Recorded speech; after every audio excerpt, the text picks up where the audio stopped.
Bienvenidos al canal de Comunidad Familias Púrpuras.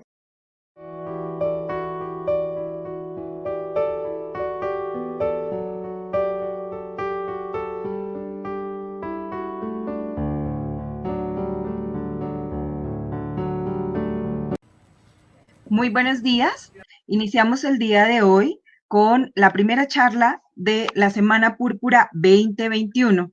Nos encontramos en este momento con uno de los que van a hacer intervención, el doctor Carlos Andrés Clavijo. Él es epileptólogo, especialista en neurología clínica, miembro de la Asociación Colombiana de Neurología y director médico del Instituto Neurológico del Pacífico. Muchas gracias, Eliana. Muchas gracias a todo el comité organizador de este evento que ha sido sensacional, no solo para la comunidad de pacientes, sino para la comunidad científica misma que de pronto se une también a la intervención. Las ponencias que ustedes han tenido han sido de muy alta calidad. Sí, perfecto. Entonces voy a darle comienzo a la conferencia que nos corresponde hoy. Elena me invitó para hablarles hoy un poco de lo que hacemos en aproximación terapéutica de las epilepsias refractarias. Vamos a empezar con algunos objetivos importantes. La presentación ya la hizo Eliana. Después Carlos Andrés Clavijo, neurólogo clínico, epileptólogo, en este momento director científico del Instituto Neurológico del Pacífico y docente universitario en la Universidad Javeriana. Mis conflictos de interés no son ninguno diferentes a los académicos. Tenemos tres grandes objetivos dentro de la charla, que es definir qué es epilepsia refractaria, esclarecer los tipos de manejo probables y discutir la evidencia actual de las propuestas terapéuticas, ¿sí? Entonces empecemos con estas. Probablemente algunas de estas slides los hayan visto en mis conferencias pasadas, pero básicamente siempre trato de dejar muy bien esclarecidos los términos. Entonces, ¿qué es epilepsia definida por el ILAE? La Liga Internacional contra la Epilepsia hoy en día da unas guías para tener claros los conceptos, y aquí en el 2014 el doctor Robert Fisher nos dice: epilepsia son dos crisis separadas por un periodo de más de 24 horas entre una y la otra y que no tenga una aparente causal. ¿De acuerdo? La otra opción de diagnóstico es una sola crisis, pero que tenga una normalidad en la resonancia magnética, en el electroencefalograma, o que las crisis sean predominantemente nocturnas. Si cumple con esos criterios, estamos indudablemente ante una epilepsia, ¿sí? Las epilepsias son, ahorita vamos a ver de forma rápida qué tipo de epilepsias tenemos y cuáles son las causas grandes de ellas, pero el diagnóstico, para que ustedes sepan, es clínico. Por esa razón, es muy importante que ustedes estén en un grupo entrenado para hacerlo, ¿de acuerdo? Estos son los tipos de crisis. Uno puede tener tipos de crisis. Las crisis son las manifestaciones que ustedes hacen como síntomas y signos, y esto me va a constituir el tipo de epilepsia, que puede ser focal, si es un solo segmento del cerebro el que está generando las descargas, y la manifestación clínica igual se ve representada en una sola área del cuerpo. Las generalizadas, que tienen un mecanismo diferente, llegan rápido al tálamo y lo despolarizan y hacen manifestaciones simétricas la mayor parte de las veces, que pueden ser motoras o no motoras, ¿de acuerdo? Las generalizadas y focales, hay pacientes que combinan entre una y otra, y hay otros que son desconocidos porque no tenemos aún una buena historia clínica para clasificarlas en alguna, o porque ha sido difícil clasificarlas en alguna de estas. Luego vienen los síndromes epilépticos, y aquí tenemos varios, muchos de ellos catalogados por rangos etarios. Tenemos síndromes epilépticos de neonatales, en la niñez, en la adolescencia, y síndromes epilépticos en el adulto, ¿sí? Algunos de ellos, la mayoría de ellos vinculados a una información genética. Y la epilepsia, sus etiologías, o sea, las causas de las epilepsias, miren que son varias, las tenemos acá todas en rojito. No todas las causas o todas las epilepsias son las mismas. Tenemos muchos tipos de crisis y de epilepsias, y tenemos acá que son causadas por algunas de ellas genéticamente, otras por daños en la estructura del cerebro, otras por alteraciones metabólicas, especialmente esto lo vemos más en niños, trastornos metabólicos. Inmunológicas, tenemos un gran número de ellas que son inmunológicas, infecciosas o desconocidas, ¿sí? Y las clasificamos después de eso. En el 2017, finalmente, la doctora Schaffer también hace este artículo donde nos permite hacer una clasificación muy práctica, como dijimos, de inicio focal o de inicio generalizado. Después de que establecemos cómo es el inicio, en las focales decimos, ¿tiene trastorno de conciencia o no tiene trastorno de conciencia? en el momento en que te empieza la crisis. Y después de ahí las clasificamos en si es motoras o no motoras, ¿de acuerdo? Cuando hablamos de motor, hablamos básicamente de 5, digamos que características motoras. Una que es la postura tónica, que se colocan rígidos. Otra que es la postura clónica, que son movimientos un poco más rítmicos, con una frecuencia y normalmente sin una amplitud muy grande. Las tónico-clónicas que combinan estos dos movimientos. La mioclónica, que realmente tiende a ser más simétricos, ¿sí? Cuando son generalizadas, son de mayor amplitud y menos rítmicas que las clonías. Tenemos acá las atónicas, que son más frecuentes en las epilepsias infantiles.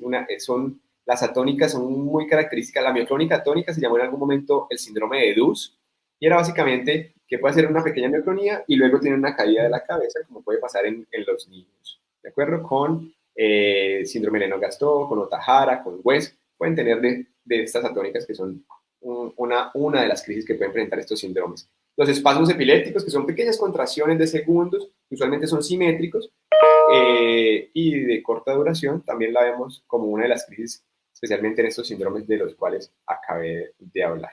Y las no motoras, que son las conocidas ausencias, ¿de acuerdo?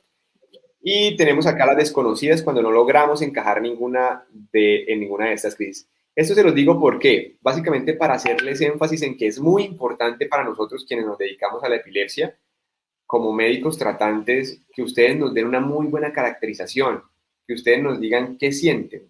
Si hay gente que tiene auras, que de pronto tiene digamos que una manifestación previa a la crisis grande, o que avise, eso es importante que nos lo escriban con detalles. Si hay alguien que de pronto esté con el paciente, un video de las crisis nos ayuda muchísimo, porque ustedes ahorita van a entender que nosotros con las características en cómo se presenta una crisis podemos acercarnos al origen de donde se está produciendo, ¿sí? Eso se llama la zona sintomatogénica, el área del cerebro que está siendo estimulada y que manifiesta los síntomas y signos. ¿Listo? Ahora sí hablemos entonces qué es una epilepsia refractaria. Cuando yo ya tengo el diagnóstico de epilepsia, el 70% de los pacientes tienden a responder muy bien a los fármacos.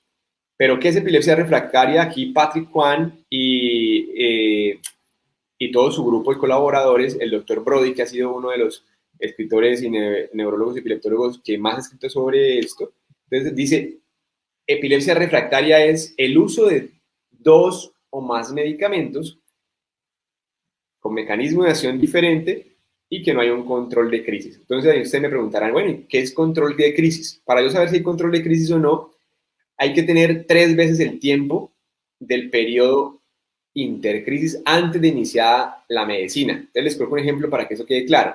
Si el paciente, antes de que yo le empiece la terapia, el máximo tiempo que él logró libre de crisis son 3 meses, pues con la terapia yo tengo que lograr 3 veces ese tiempo. O sea, si tenía 3 meses fue el máximo tiempo que logró libre, yo debo lograr con la terapia 9 meses, ¿sí? 3 por 3, 9. Debo lograr 9 meses para yo hablar de que el tratamiento realmente es siendo efectivo, que estoy logrando el control de crisis. Y para hablar de libertad de crisis, yo debo tener ese paciente libre 12 meses de crisis. Si yo lo tengo libre 12 meses de crisis, en ese momento yo puedo hablar que es libertad de crisis. Eso es muy importante, ¿por qué? Ustedes entenderán que con el primer medicamento yo puedo lograr un 50.5% de control de las crisis. Con un segundo medicamento le adiciono un 11.6%. Pero si yo sigo adicionando un tercero, un cuarto, un quinto, y como ve uno a veces en los pacientes hasta un sexto, miren lo que yo adiciono de mejoría. Casi nada realmente. No le estoy adicionando al paciente nada de mejoría. Máximo un 1.34% más de mejoría a lo que ya tenía. Por esta razón es que se tomó como base 2 medicamentos a dosis adecuadas que no controlen crisis. Si yo ya no controlé crisis con 2 medicamentos, habiendo hecho una buena selección, una buena clasificación de mi crisis, tengo que buscar otras terapias. Y es ahí donde vamos a intentar darle aquí una aproximación a qué otras opciones tienen esos pacientes que no responden bien. Estos gráficos son muy explícitos, son recapitulados digamos que los nuevos artículos del doctor Brody, donde finalmente dicen lo mismo. El paciente en la totalidad, combinando crisis generalizadas y crisis focales, con 1 y 2 medicamentos tienen una muy buena respuesta, pero con un tercer medicamento, miren que no logran, las generalizadas logran un 68.1% de disminución de crisis. hasta con un tercero. Las focales, miren que tienen una respuesta con un tercer fármaco de 62.5, responden un poco menos que las generalizadas, y eso es un primer concepto que ustedes deben tener en cuenta.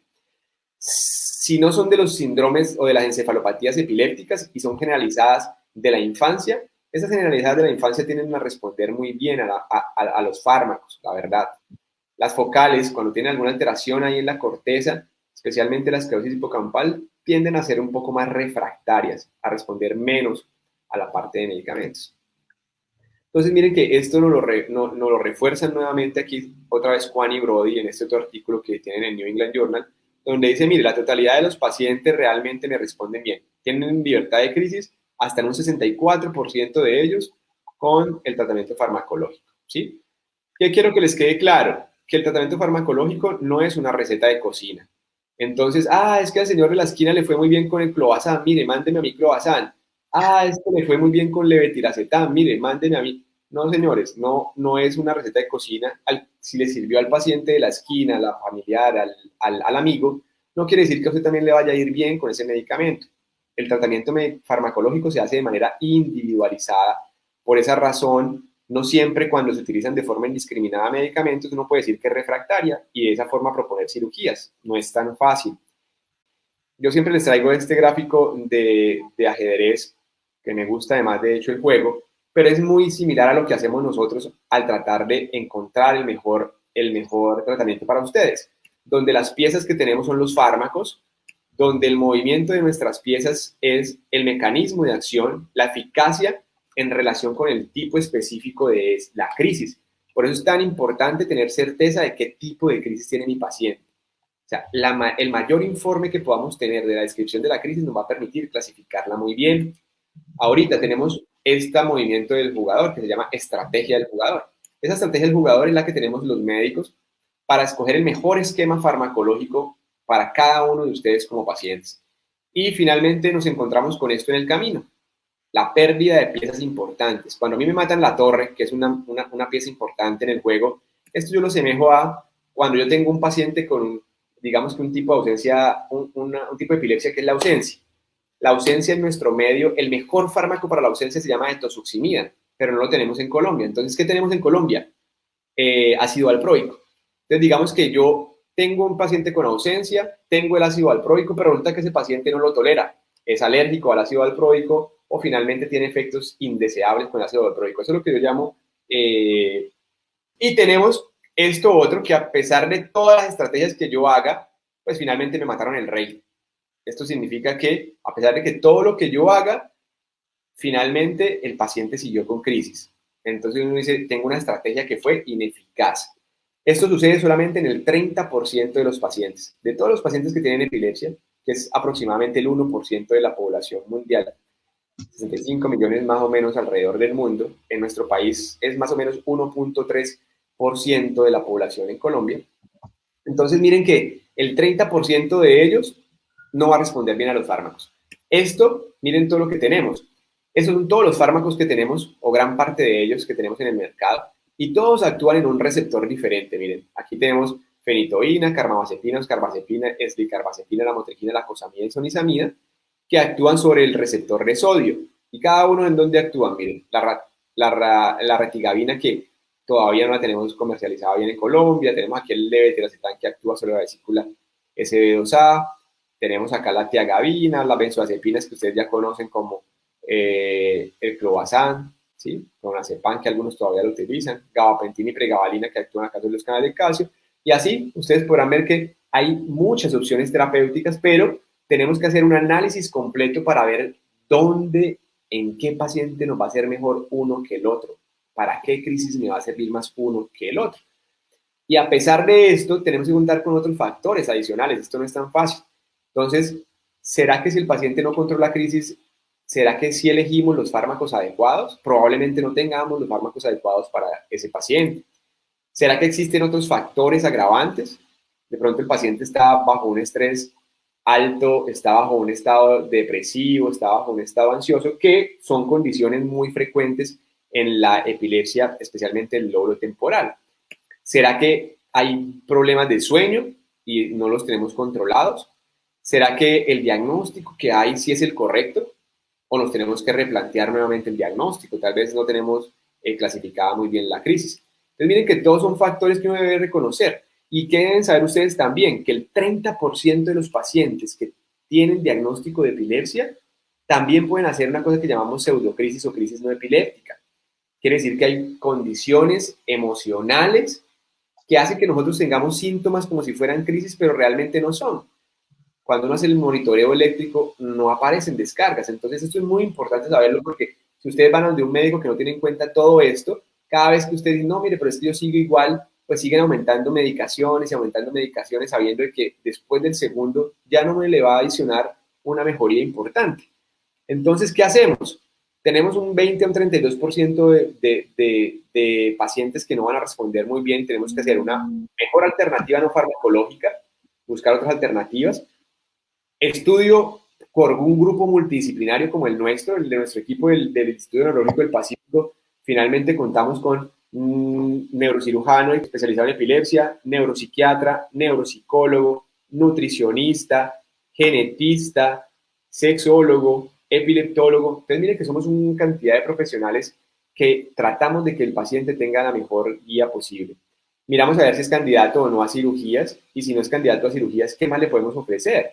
Entonces, estos son las características que puede tener un paciente que no va a responder bien a los fármacos. Entonces, el inicio temprano de la epilepsia, o sea, el inicio temprana edad puede hablarnos un poco de que no va a responder bien a la terapia, antecedentes familiares en la epilepsia, de epilepsia en la casa, pues, hipoxia perinatal, que es que se quedó sin aire el niño cuando nació. Esto hace unos daños pequeños en el cerebro que probablemente haga que las epilepsias se tornen un poco difíciles de controlar en el tiempo. Alteraciones en el neurodesarrollo, como las encefalopatías epilépticas, yo les hablé. Paciente que tiene epilepsia desde niño y comenzó a tener alteraciones en el neurodesarrollo, retardo cognitivo, retraso en el habla, retraso en el caminar. Esto es un mal pronóstico en el control de crisis. Epilepsia estructural, como yo les había dicho, si hay lesioncitas puntualmente en el cerebro, y enfermedades psiquiátricas previas a la epilepsia. Entonces, si el paciente ha tenido una enfermedad psiquiátrica previa a la epilepsia, esto hace que la respuesta sea de peor pronóstico.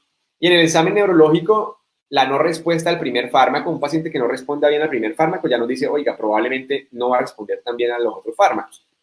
Si tiene múltiples crisis antes del tratamiento, o sea, que son una cantidad de crisis incluso hasta en el día, eso nos habla de que no va a responder muy bien a los fármacos. Múltiples tipos de crisis, si tienen crisis diferentes, uno dice, es posible que tampoco vaya a responder muy bien porque eso nos está hablando de que posiblemente hay una epilepsia multifocal que tiene foquitos en diferentes partes del cerebro y esos pacientes a veces tampoco son candidatos para cirugía, ¿sí? O no son candidatos a cirugía. Las crisis febriles complejas o estado epiléptico en la infancia, eso también es algo que nos habla de que probablemente va a ser refractario al manejo. Entonces miren que aquí ya tenemos algunos factores de riesgo. Sabemos que las epilepsias estructurales o que en quienes encontramos lesioncitas en la corteza, eso aumenta 1.5 veces más la posibilidad de refractariedad, de no respuesta a los fármacos.